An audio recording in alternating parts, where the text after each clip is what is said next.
Hello everyone. Recently I have got a question how to connect your Rode mic, Rode wireless mic or any other mic with your Pocket 3. This is very simple. You have to use your regular C2C cable which come with Osmo Pocket 3 and you have to connect with wireless. I'm just showing it. Hold on. So now I have connect my Rode wireless go to with Pocket 3. You can see this. This is very simple. Just use your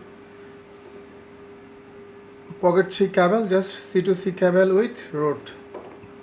And this is my mic. So let's check the sound. Hello, hello, hello, hello, hello, hello, hello, hello, hello, hello. So you can see the sound bar which I am getting from Rode Wireless 2.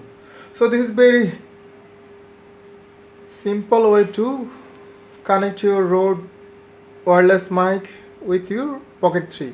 If you have any further question, feel free to ask us in comment section. We'll try to reply. Thank you for watching.